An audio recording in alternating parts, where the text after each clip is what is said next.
You know how people say big betrayals come out of nowhere? Yeah, that's a lie. Looking back, the signs were everywhere. I just chose not to see them. It was supposed to be a celebration. Carter Global Logistics had just hit a major milestone, and my mother, Victoria Carter, decided to host a grand dinner at one of the fanciest restaurants downtown. Crystal chandeliers, hand-picked menus, champagne flowing like water. It felt like a victory lap for me. After a decade of grinding, missing holidays, cutting ties with anyone who got in the way, I had helped turn a struggling family-run company into a $120 million powerhouse. I was the one making deals in Shanghai at 3 a.m. I was the one rewriting contracts, clawing us out of debt when no one else could. Everyone knew it. Or at least, I thought they did. Somewhere between the third round of toasts and the endless string of fake smiles, Victoria stood up, glass raised high, her voice cutting through the noise like a blade. "Everyone," she said, beaming. "I'm proud to announce, Isabel will be the next leader of Carter Global." Silence. Then claps, forced, scattered, like people weren't sure if they were clapping for the right thing. I just sat there, frozen, numb. Isabel? My sister? The same Isabel who blew through 2 startups and almost bankrupted a boutique hotel in Miami. The same Isabel who never set foot in our logistics operations unless it was to take selfies in the conference room. My mother's hand rested on Isabel's shoulder, proud, unwavering. She didn't even glance my way. I gripped my wine glass so hard I thought it would snap. Across the table, my father, Samuel Carter, sat stiffly, eyes low. He didn't say a word. Of course he didn't. "And me?" I smiled, lifted my glass. "Congratulations, Isabel," I said, smooth, controlled, like my whole world hadn't just caved in, but inside a fire was lighting, slow, cold, merciless. They thought they'd sidelined me. They thought I'd just sit there, smile pretty, and step aside. They had no idea what was coming. That night, I didn't sleep. Not because I was hurt. That part was already buried. No, what kept me awake was the planning. While the city lights blurred past my windshield, my mind was sharp, slicing through every conversation, every decision, every document I'd ever touched at Carter Global. By the time I got home, I wasn't angry. I wasn't heartbroken. I was calculating. I shrugged off my coat, went straight to the office at the back of my house, no lights, just the glow of my laptop. This machine had been my weapon long before tonight. I just never thought I'd have to use it against my own family Teichsklick. Hidden folders opened, files I had kept tucked away for years, contracts, equity agreements, power structures. I wasn't some employee they could push out. I wasn't even just an executive. Piece by piece, over a decade, my mother had, unknowingly, handed me the kingdom she was trying to steal. First time was desperation. Back in 2014, the company needed urgent capital. I invested my personal savings, secured 15% equity on paper. Second time was crisis, 2017 lawsuit, collateral agreement, another 10% in my pocket. Third time, Corporate Defense Fund 2020, another 10%. I smiled, a cold, detached kind of smile. Do the math, Victoria. I wasn't just some guy sitting at the boardroom table anymore. I was the majority shareholder. And thanks to the corporate bylaws my mother herself had signed, any change to the CEO position needed my approval. They thought they could throw me away like some temp intern? Cute. I spent the next few hours lining everything up: shareholder agreements, internal rules, voting rights. Pulled out a list of the current board of directors too: Emma Barnes, Olivia Johnson, a few others who weren't loyal to Victoria, just loyal to their bonuses. Profit speaks louder than blood. And I had delivered more profit than anyone in this family's history. The plan was simple: no screaming matches, no begging, no second chances. Tomorrow, Carter Global would realise that the man they tried to discard was the man who owned it. I arrived at Carter Global's headquarters at 8:45 a.m. Sharp, just like every other day for the last 12 years. Same marble floors, same glass walls, same nervous energy rippling through the building. But today, I wasn't here to work. Today, I was here to win. The whispers started before I even crossed the lobby. People shifted awkwardly at their desks, glancing at me, then looking away just as fast. They had heard the news. Everyone had. Victoria had made her move. Everyone was waiting to see if I would fold. I didn't even blink. I just walked, calm and steady, straight to my office. Correction, my office, not Isabel's, not Victoria's, mine. When I closed the door behind me, the tension outside felt like static electricity in the air. I tossed my bag on the desk, powered up my computer, and pulled up the same files I'd reviewed at 3:00 am. A majority shareholder, Lucas Carter. Voting control clause, approval required for executive changes. Current board sentiment, 60/40ths in my favour if nudged correctly. The numbers didn't lie. I didn't need to argue. I didn't need to fight. I just needed to show them the truth they didn't bother reading. At exactly 9:00 a.m, a knock came at the door, sharp, deliberate. I didn't answer. I didn't need to. The door swung open anyway. Victoria Carter stepped in first, dressed like she was about to crown herself queen of the logistics empire. Slate grey power suit, perfectly coiffed hair, thin smile stretched across her face. Right behind her was Isabel, practically bouncing with excitement in her navy blue suit. The expensive kind, not the earned kind. "Lucas," Victoria said, smooth and casual, as if she hadn't stabbed me in the back less than 12 hours ago. "We're here to discuss the transition."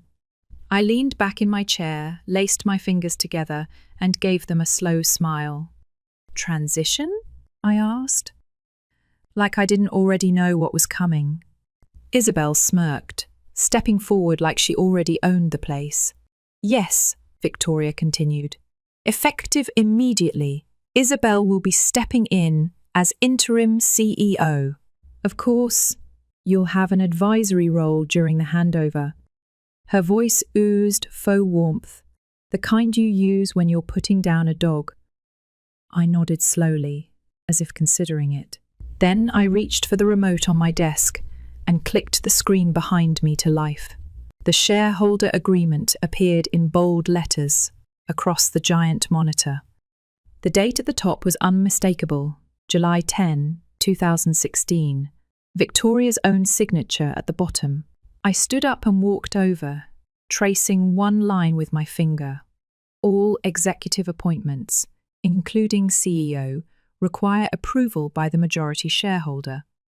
I turned back to face them. "You forgot something important," I said, voice low, deliberate. "You don't make that call." Victoria's smile faltered, just slightly. Isabel frowned, clearly confused. "You can't seriously be," Victoria began, but I cut her off. "In case you were wondering," I continued, pulling out another folder from my desk, "here's my share ownership documentation." I flipped it open. 55%. The magic number. The hammer they didn't see coming. "I hold the majority," I said, tossing the folder onto the desk between us. "You can't appoint anyone without my consent." The room changed. The smugness drained from Isabel's face, replaced by a raw, naked panic. Victoria's mouth tightened into a thin, bloodless line. "This is absurd," Isabel snapped, grabbing the papers and flipping through them like she might find a loophole by sheer force of will. "You can't just block us." I'm not blocking anything, I said, shrugging. I'm just reminding you of the rules. Rules she wrote, by the way. Victoria's hands clenched at her sides. You're going to tear this family apart for what? Pride? I tilted my head. No, Victoria, I'm protecting what I built. What you were ready to hand over to someone who's never worked a day in this company. Isabel opened her mouth to fire back, but I wasn't done. You have two options, I said, holding up a finger. One, you step back. Isabel can stay on as a glorified intern, maybe an advisor to the board if you want to save face. I raised a second finger. Two, I buy you both out. Full market value. You walk away with money in your pockets, and we all pretend this never happened. Silence. Pure, heavy silence. Isabel turned beet red. Victoria stared at me like she was seeing a ghost or a monster she created and thought she could control. You think you can bully us out? Isabel hissed. Bully? I repeated, amused. No, I'm offering you the most generous deal you'll ever get again. Because once this goes public, and it will, no one's going to back you. Victoria's jaw tightened. You're making a mistake, she said, voice low. I smiled, slow and deliberate. I think, I said, you made the first mistake, when you underestimated me.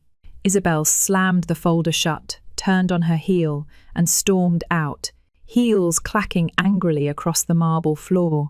Victoria lingered a moment longer, eyes locked on mine, calculating, burning. Finally she nodded, the smallest, bitterest movement, and left. When the door clicked shut behind them, I exhaled slowly. It wasn't over, not by a long shot, but today the boardroom was mine. And tomorrow? The empire would be too. The first shot fired wasn't in a boardroom. It was on the front page of a business gossip site. Internal turmoil at Carter Global. Family power struggle erupts beneath the headline. Was a grainy photo of Victoria and Isabel smiling at a gala, looking polished, harmless, while the caption painted me as a greedy, power-hungry son who had betrayed his family for control. I barely finished my coffee before my inbox exploded. Lucas, have you seen this? Should we prepare a press release? Is it true? I didn't reply. Not yet. This wasn't a panic situation. This was a chess game, and Victoria had just sacrificed her queen too early. I scrolled through the articles flooding the feed. Same narrative, different bylines. Victoria's fingerprints were all over them. Anonymous quotes about how she only wanted what was best for the company. How Lucas had changed, how family should matter more than power. Isabel, predictably, went full damsel mode on a financial news show 2 nights later. She sat there with watery eyes, voice trembling perfectly on cue. I just wanted to help, she said. I wanted to honour my family's legacy. I never imagined Lucas would. I shut the TV off before she could finish. Pathetic. The plan was clear. Paint me as the villain before the truth could catch up. Emotion over facts, sympathy over competence. A few of the older board members wavered, the ones who still clutched their pearls at the idea of family values being tossed aside for cold, hard reality. But the others, the ones who cared about profits, dividends, survival, they just needed a little reminder about who was actually keeping the company afloat. I didn't rush. I let Victoria and Isabel have their little parade. 3 days of headlines, interviews, staged photos, and then, when the media cycle had just started to grow stale, I dropped the hammer. An expose landed on the front page of the Wall Street Business Review, the hidden collapse of Carter Global under Victoria Carter's reign. The journalist was someone I'd trusted for years, someone who didn't take favours or spin stories for clicks. I handed over everything: internal financial audits, mismanaged projects, near bankruptcies, all the disasters Victoria had quietly buried while I worked overtime to clean up the mess. The piece laid it out plainly. Under Victoria's leadership, Carter Global nearly defaulted 3 separate times. Isabel Carter had no verifiable executive experience. The company's historic recovery and growth, 100% under my strategic direction and investments. There were screenshots, there were financial records, there were receipts, no spin, no interpretation, just facts. The reaction was immediate. Investors who had been sitting on the fence now had every excuse they needed to back me. Clients who had once called Victoria for reassurance now called me, asking about renewal contracts. Even the employees, the ones who had avoided eye contact days before, started straightening up when I walked past. Respect isn't something you demand, it's something you prove you deserve. Victoria tried to call me the morning the article broke. I let it ring until it went silent. Later that day, Isabel posted a sob story on Instagram, some half-baked caption about staying strong in difficult times, and promptly got roasted in the comments. Turns out, people don't like being lied to, especially not by someone who's never put in a day of real work. The final nail came 2 days later when a leaked email surfaced, a desperate plea from Victoria to the board, asking them to delay my appointment, questioning my emotional stability. The board didn't even bother replying publicly. They scheduled an emergency session. And when the votes were counted, it wasn't even close. 9-2. Full confirmation of my leadership. Effective immediately. Victoria was stripped of any operational authority. Isabel's advisory role was politely erased. They still owned shares, technically, but they had no real influence anymore. Not over me. Not over Carter Global. The funny thing is, I didn't feel triumphant. Standing there in the executive conference room, listening to the final decision being read out, I didn't pump my fist or crack a smile. I just nodded once, cold and efficient. It wasn't victory. It was inevitability. Victoria and Isabel had built their entire case around emotion, around loyalty, image, nostalgia. I built mine around the one thing they couldn't fake: results. By the end of the week, Carter Global's stock had rebounded stronger than it had in years. Our largest partners re-signed multi-year contracts without blinking. And me, I didn't do interviews. I didn't write smug emails or go on LinkedIn to gloat. I just showed up to work the next day, the same way I always had, and started planning the next expansion. Because while they were busy chasing headlines, I was busy building an empire, one they could never touch again. It took 2 weeks for the dust to settle. The headlines faded. The whispering stopped. The board meetings went back to being about actual business instead of backroom power plays. And Carter Global? We were stronger than ever. Our valuation crossed $200 million for the first time in company history. International partners who once laughed us off were now knocking on our door. The empire Victoria tried to hand over to Isabel was thriving, not because of legacy, not because of family, but because of leadership, because of me.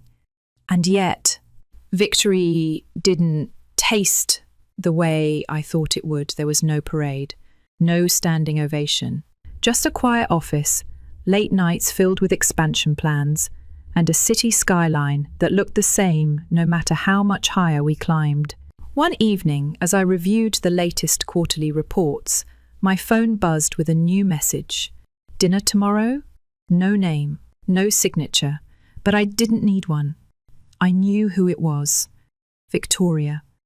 For a long time, I just stared at the screen, the son she tried to sideline, the son she never really wanted leading Carter Global, and yet she was still reaching out, maybe out of guilt, maybe out of habit, maybe just to convince herself the gap between us could still be crossed. I didn't reply immediately. I finished my work, shut down my laptop, and went home. The next night, I showed up, not out of obligation, not out of hope, but because I needed to close the book properly. The restaurant was small, tucked away from the corporate high-rises and flashy downtown lights.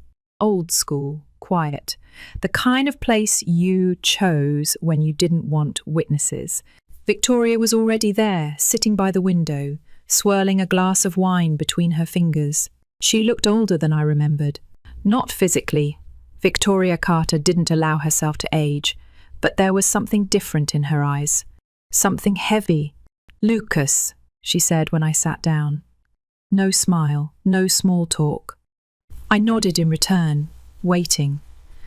There was a long stretch of silence. No waiter came by. It was just the two of us, in the wreckage of what used to be a family. "You did well," she finally said, voice low. Almost proud. I didn't react. I didn't need her approval. Not anymore. "I underestimated you," she added, swirling her wine again, not meeting my eyes. Another pause. "I thought," she began, then stopped herself. "I thought keeping the company in the family meant handing it to the next generation the right way." I raised an eyebrow, saying nothing. She laughed softly. Not humour, just resignation. "But I see now," she said, setting the glass down. "Family doesn't guarantee strength. Only competence does." It was the closest thing to an apology I was ever going to get. And honestly, it was enough. I leaned back, studying her. The woman who had built Carter Global from a garage startup.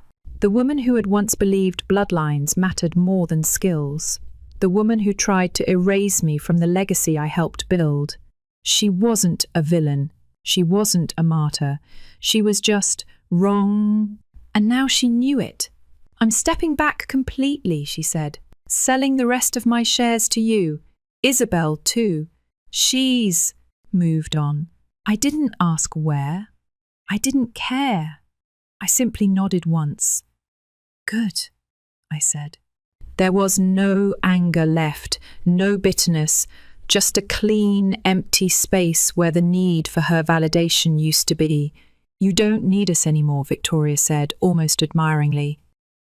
"No," I agreed. I never really did. Another silence, but it wasn't hostile this time. It was acceptance. We finished our wine in silence. No toasts, no promises to rebuild. When I stood to leave, she didn't try to stop me, didn't ask for another dinner, didn't pretend we could fix what was broken. Outside, the city lights blurred against the early evening mist. Another deal closed. Another chapter finished. At home, I stood by my office window, glass of scotch in hand, staring out over the skyline I now owned a piece of. Carter Global wasn't a family business anymore.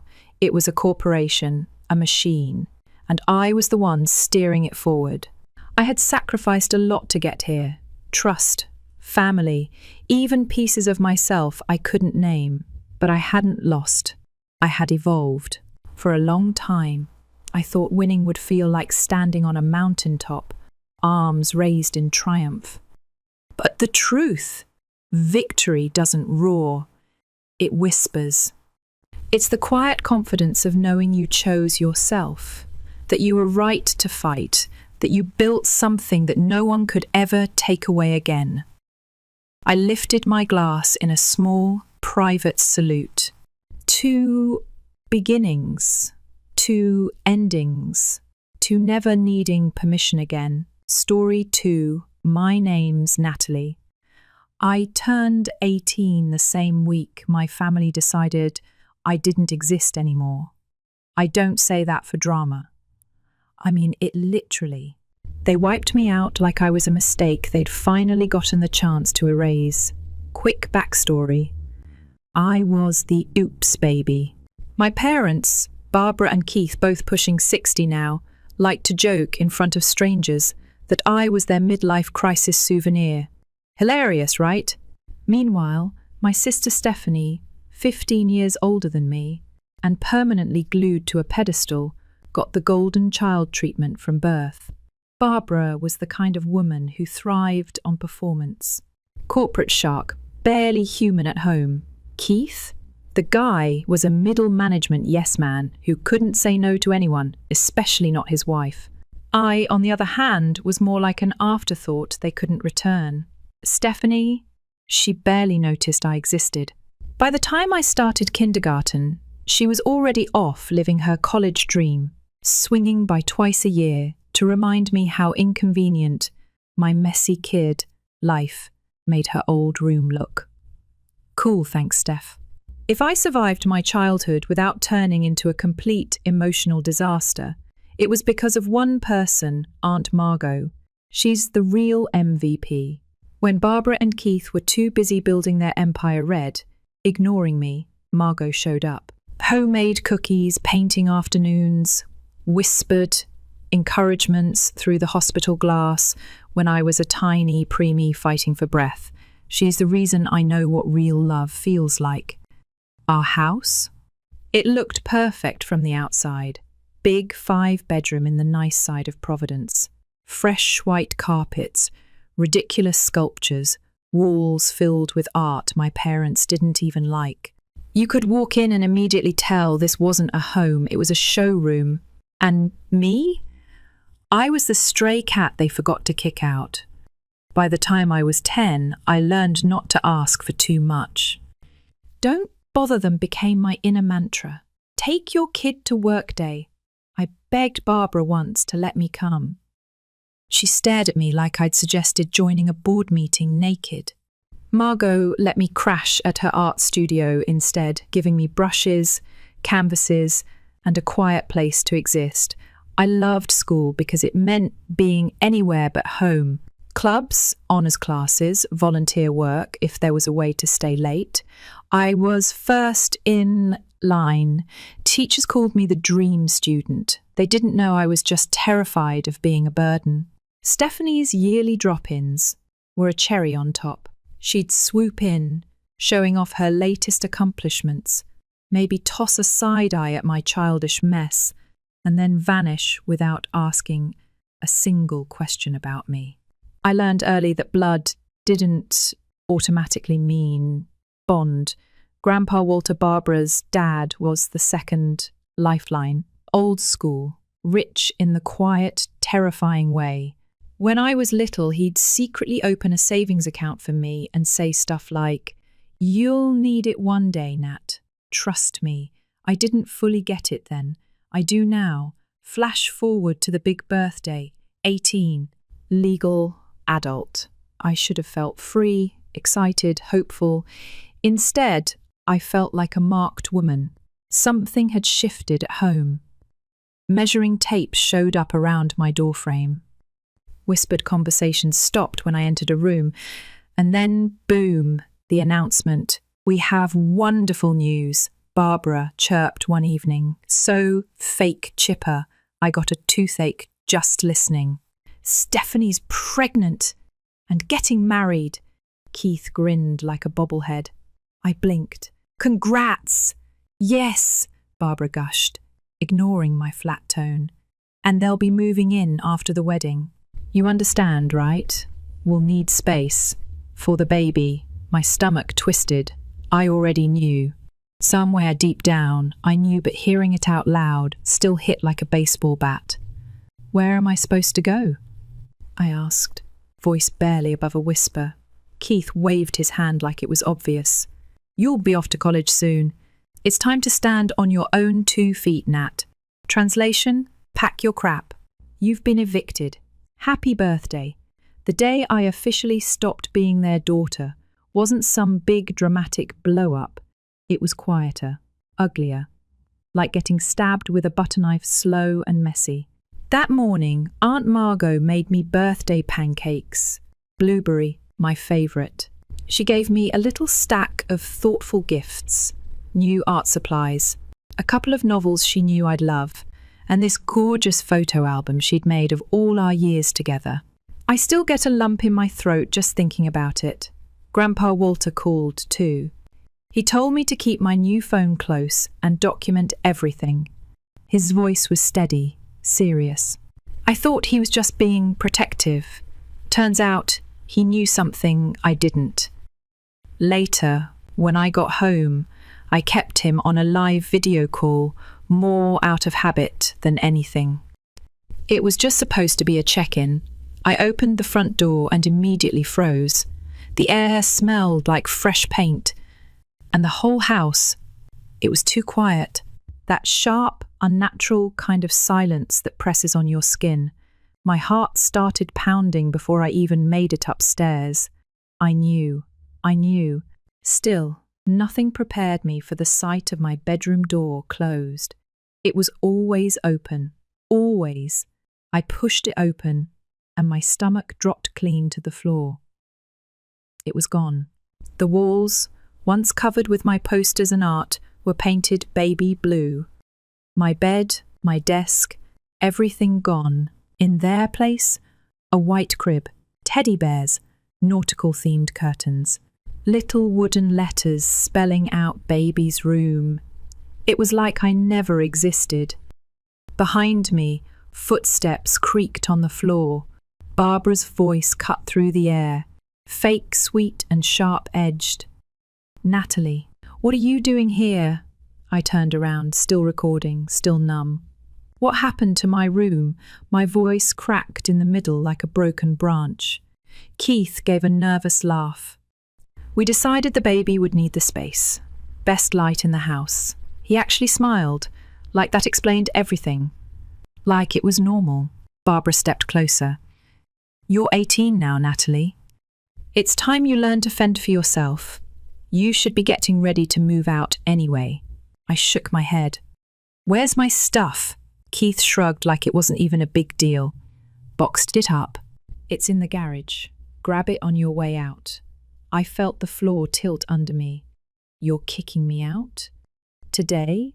On my birthday?" Barbara rolled her eyes like I was being dramatic. "Don't make a scene. You're too old to be acting like a child." I wanted to scream. I wanted to tear the perfect little nursery apart with my bare hands. Instead, I did the only thing I could. I turned the camera back on myself, showing my tear-streaked face. I said, "Today's my 18th birthday, and my parents are kicking me out. Happy birthday to me." Keith lunged for the phone, then snarling something I didn't catch, but I was faster. I bolted down the stairs, out the front door, heart hammering so hard I thought it might shatter. They didn't follow. They didn't care. They just slammed the door. I sat on the porch, crying into the crook of my arm, still clutching my phone, still live. I don't know how long I sat there before Grandpa's voice crackled through the call. "I saw it, Nat," he said, low and full of steel. "I saw everything. Go to Margot's. I'm coming too." I stumbled down the street. With what little I had, one duffel bag, one box of junk they'd thrown together like I was a stray dog, and Aunt Margot met me at her door with open arms. She didn't say a word. She just pulled me into a hug so tight it held all the broken pieces of me together. That night, we had a real birthday party. Pizza, homemade cake, a few friends from school who actually gave a damn. We laughed, we cried, we made fun of Keith's stupid nautical curtains. But under all of it, we knew. This wasn't just about one bad birthday. It was about something much bigger. That was the night I realized they were never my real family. Margot and Walter? They were. Lying in bed that night, in my new room, one Margot immediately painted a warm, soft green. Just for me, I got a new email from Grandpa. Subject line, "The wedding, get ready." He had a plan, and oh boy, karma wasn't just coming. It had already bought a front row ticket.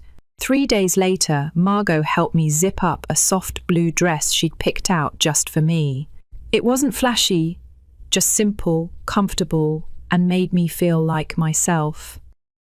I wasn't supposed to be at the wedding. They hadn't even sent an invite, But Grandpa Walter had made it very clear, you have every right to be there. Your family too. We walked into the hotel ballroom like nothing was wrong. No drama, no screaming. Just calm steps, steady breathing. The place was ridiculous, chandeliers everywhere, gold tablecloths, flower arrangements taller than me. Stephanie stood at the front in her white lace dress, glowing like she'd won the lottery. Keith and Barbara were beaming beside her, already acting like proud grandparents to a baby that hadn't even been born yet. They spotted me and Margot from across the room. Barbara's smile dropped so fast it was almost funny. They had shoved us at the farthest table, practically next to the kitchen doors. Not that it mattered. We weren't here to mingle. We were here for the show. Grandpa Walter waited near the front, sharp as ever in his tailored black suit, tapping his cane softly against the marble floor. He gave me a wink. The ceremony itself was fine, I guess. Plastic smiles.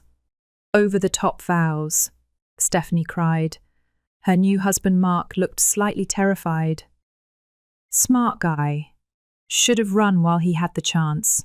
Then, during the reception, Grandpa stood up. No microphone needed. His voice could cut through steel when he wanted it to. Excuse me, everyone, he said, calm as a slow river. I have a few words to share. The whole room quieted. Some people smiled, expecting a sweet old grandpa speech. Barbara looked smug. Keith was already tearing up. Stephanie adjusted her tiara like she was about to be crowned queen of the world. Poor souls. Grandpa turned toward the giant projector screen at the front of the room and hit play.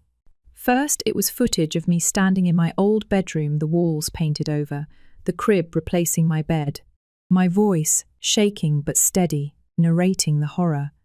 Barbara's cold dismissal. Keith's casual cruelty. You could hear a pin drop in that room. Then came the footage of Keith grabbing my arm, shoving me toward the door while Barbara sneered. It's about family, Natalie, not you. When the video ended, Grandpa spoke again. My granddaughter, Natalie, he said, voice like stone, was thrown out of her home on her 18th birthday. To make room for this child, he pointed squarely at Stephanie's stomach, because my daughter and son-in-law decided she no longer mattered. A collective gasp swept the room. Some guests stood up. Others whispered behind their hands. Stephanie's new in-laws were whispering urgently, eyes darting between her and Mark. Barbara stumbled forward, face white as chalk. Dad, please, this isn't the place.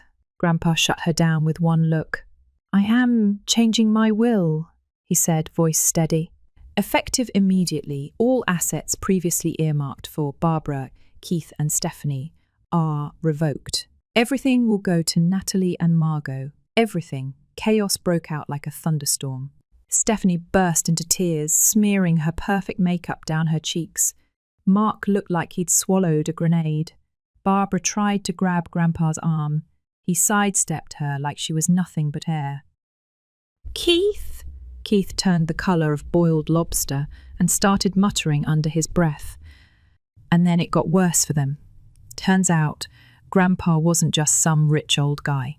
He was a major investor in Keith's company and several companies tied to Barbara's corporate clients. Business cards exchanged hands like wildfire that night, but not with Keith and Barbara. They were being iced out right in front of their eyes.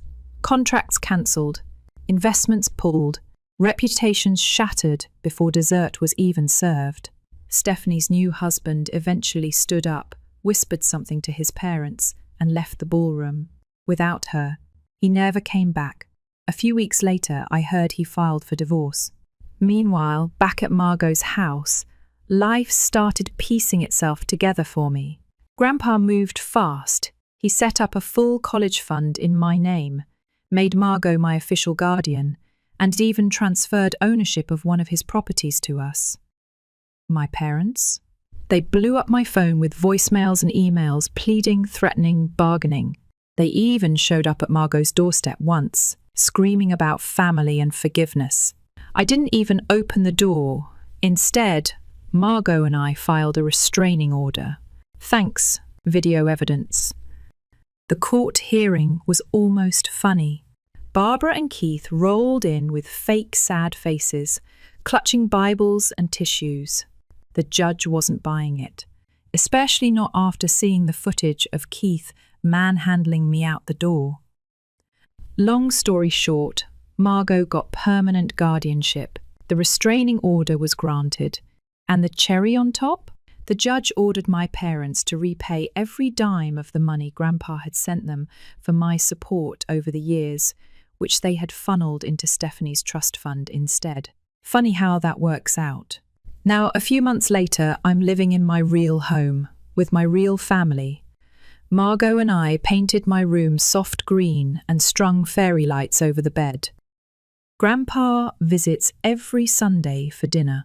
I got accepted into college for the fall, studying psychology. I figured I might as well turn my survival skills into something that could help other kids like me. My parents? Last I heard, they're selling the house they once kicked me out of. Stephanie moved back into her old childhood bedroom, clutching her newborn while Mark's lawyers tear her apart in divorce court. Sometimes karma doesn't roll in like a storm. Sometimes it moves slow and silent, like roots cracking open the ground under your feet. But either way, it gets there. And standing here, surrounded by people who actually love me, I finally understand. Blood doesn't make you family. Loyalty does. Story 3, I never thought I'd be the type of person writing one of these stories, but here we are. Hey, I'm Nate, 25 now. When this all started, I was just 22 and still living at home in our quiet town in Michigan. My parents, Dave, 56M, and Linda, 54F, were hardworking people. Dad was a history teacher at the local high school. Mum was an ER nurse. We weren't rich, but we got by. Growing up, I was close with my sister, Emily, 28F, at least until life started pulling us in different directions. Emily had always been the star. Straight A student, team captain, debate champion, you name it. Meanwhile, I was average. I wasn't a disaster, but compared to her, I might as well have been invisible. She headed off to a prestigious university in Chicago, got her degree, and built a flashy career in public relations. I stayed local, picked up classes at the community college, and worked part-time at a bookstore while trying to figure out what the hell I was supposed to do with my life. When Emily announced her engagement to Brandon, 30M, a corporate lawyer from a very shiny, very wealthy family, it felt like the final cherry on her perfect life sundae. The guy even proposed with some massive heirloom diamond ring. Our parents were over the moon, and honestly, even I was happy for her.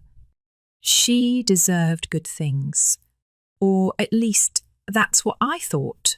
It all exploded about a month after the engagement party. It was a random Thursday. I had the day off and was holed up in my room, gaming and trying to avoid thinking about how stuck my life felt. Emily was home for the week, working with Mom on wedding plans. I'd heard them laughing downstairs earlier, arms full of shopping bags from some boutique in town. About an hour later, a shriek ripped through the house like a siren. I dropped my controller and ran downstairs to find Emily pacing in the kitchen, full on meltdown mode. "My ring! It's gone!" she screamed, pointing wildly at the counter. "I left it right there while washing dishes." I froze. "You think I took it?" I asked, half in disbelief, half already feeling the walls closing in. "There's no one else here, Nate," she spat. "You've always been jealous. Maybe you needed some cash, huh? Maybe you thought you could pawn it and finally move out." I stammered something about how ridiculous that was, but it didn't matter. She wasn't listening. When our parents got home, They took one look at Emily's tear-streaked face, listened to her version of the story, and just like that, I was guilty. No questions, no benefit of the doubt. Linda cried. Dave shook his head at me like I was some stranger, and then the full inquisition began. They tore through my room like a SWAT team. They didn't find the ring, but they did find the few $100 I'd saved up from work. Boom, proof, according to Emily. They accused me of selling the ring and hiding the money. I tried to explain it was for tuition, for trying another round of classes, but my voice might as well have been static. They were already looking past me. The next few days were hell. Endless accusations. Threats to call the police if I didn't come clean. Silent treatments that felt louder than any yelling ever could. Nobody, not even for a second, stopped to wonder if maybe, just maybe, I was telling the truth. And after a week of misery, they made the call. I had 2 days to pack up and get out. I left with a duffel bag, a laptop, and a heart that felt like it had been stomped flat. As I slung my bag over my shoulder, I caught Emily watching me from her window upstairs. There was a flicker of something regret, but she turned away before I could figure it out. That was the last time I stood in the house I grew up in. The next 2 months were pure survival mode. I crashed on the lumpy couch at my buddy Chris's 25M tiny apartment when he got back from his army deployment. I picked up every miserable gig I could find: dishwashing, dog walking, construction, grunt work, whatever paid cash. Some nights, when Chris's place was too cramped or I couldn't deal with feeling like a burden, I shelled out for the cheapest motel I could find. It sucked. It all sucked. But I was alive. And for the first time in my life, I wasn't anyone's disappointment but my own. Eventually, I landed a steady warehouse job, grueling hours, back-breaking shifts, but it came with a regular paycheck. I managed to rent a tiny room in a beat-up share house with a few other guys from work. It wasn't pretty, but it was mine. Piece by piece, I started scraping a life together. But the nights were the hardest. I would lie awake, staring at the cracked ceiling, replaying everything, wondering how the people who claimed to love me could turn on me so easily, how Emily could look me in the eye and not even hesitate before tossing me under the bus. They tried reaching out in the beginning. Voicemails, texts. Emily even showed up at my job once, but I refused to see her. I couldn't do it. I couldn't pretend like everything was fixable with a hug and a few crocodile tears. For 3 years, I built my life from nothing, made friends, took online business classes at night, even scored a promotion to team lead at the warehouse.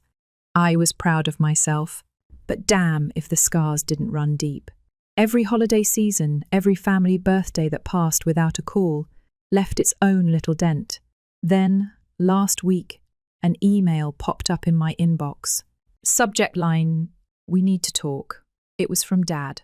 Short and to the point, they'd found the ring.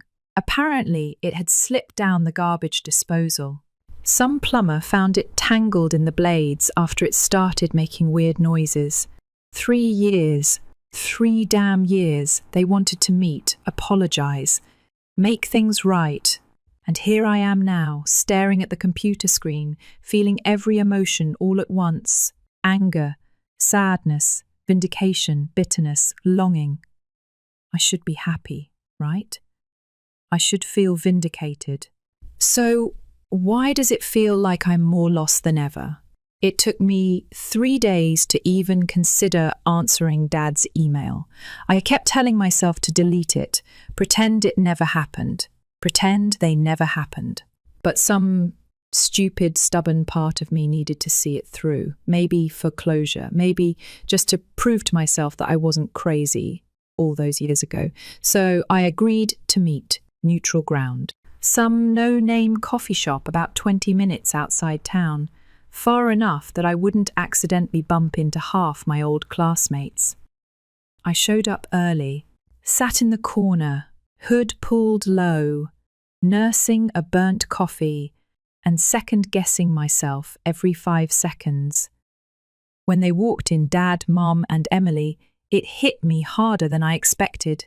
They all looked older, sadder, like the guilt had aged them more than the years. Mum spotted me first.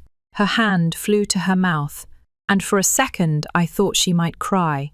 Dad looked like he was carrying a backpack full of bricks. Emily couldn't even meet my eyes. Good. We sat down, and for a few long, painful minutes, nobody said anything. Finally, Mum broke the silence. "Nate," she said, voice cracking, "we're so sorry." The words were heavy, but not heavy enough to lift 3 years of hurt off my chest. Dad leaned in, elbows on the table. "We failed you, son. We didn't listen. We didn't trust you. That's on us. No excuses." I stared at them, wondering how many times they'd rehearsed this speech, wondering if it even mattered now. Emily, for her part, was silent. Her hands twisted in her lap, and her mouth kept opening and closing like she couldn't find the words. "Finally," she whispered, "I ruined everything. No kidding," she went on, voice shaking. Told me how she realized what she'd done, how she hadn't even wanted to believe I stole the ring, but when it disappeared, and fear set in, she panicked. She said she thought back to every time I'd been jealous growing up, every time I'd fallen short compared to her, and convinced herself it made sense. "I was scared, and I didn't want to be wrong," she said, staring at the floor. "And I destroyed you instead." I sat back, arms crossed, heart thudding like a drum in my chest. I didn't say much. What was there to say? Sorry didn't patch 3 years of silence. Sorry didn't unmake the nights I spent wondering if I was really the failure they believed me to be. They kept talking. They talked about how they tried to reach out, how they'd fought over it.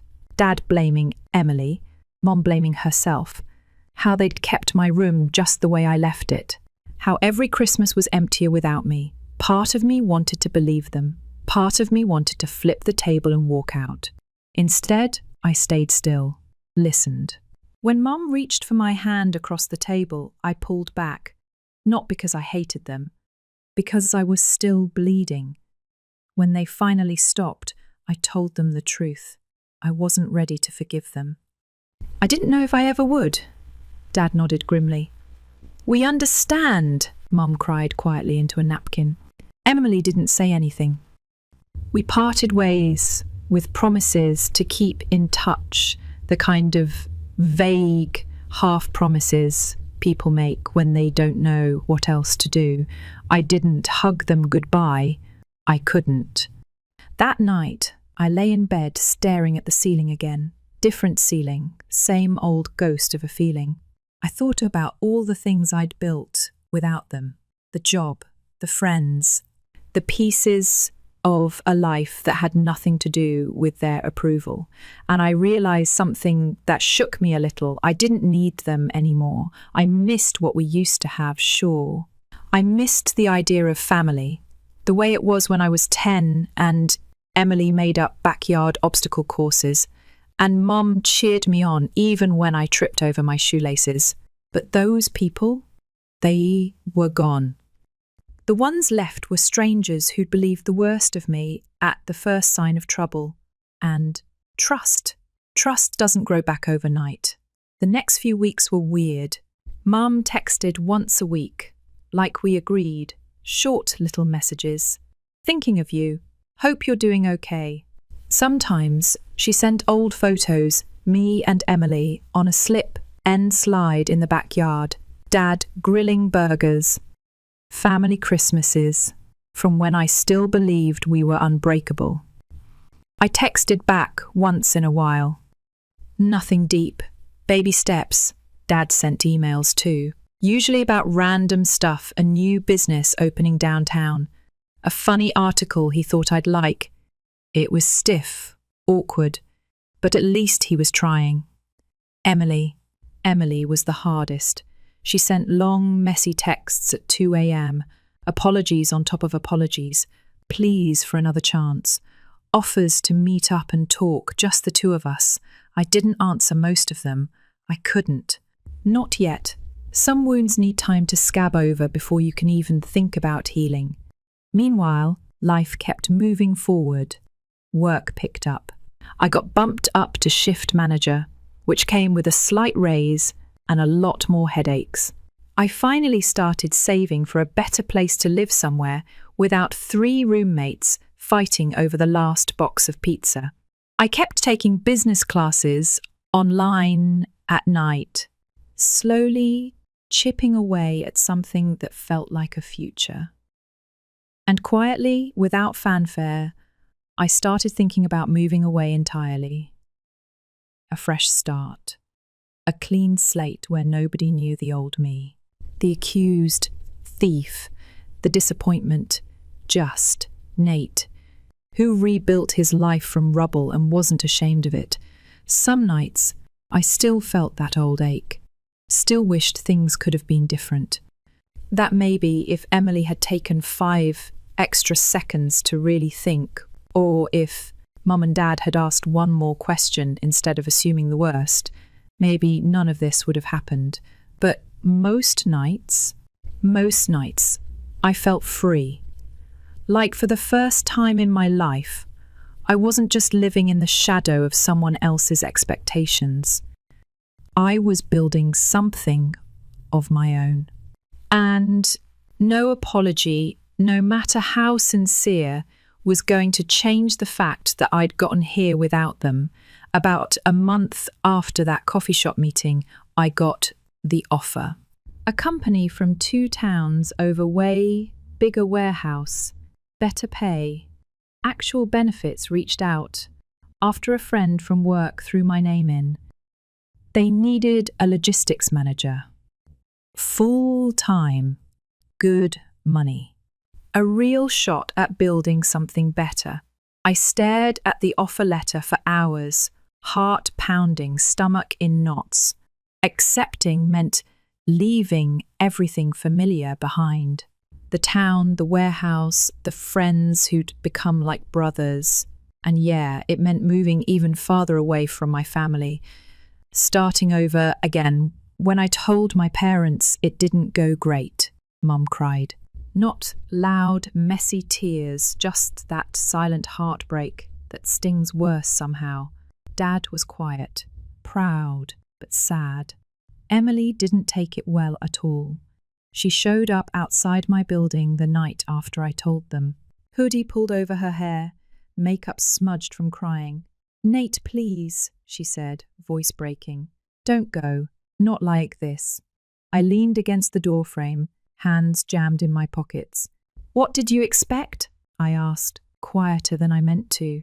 She opened her mouth, closed it, shook her head like she didn't even know where to start.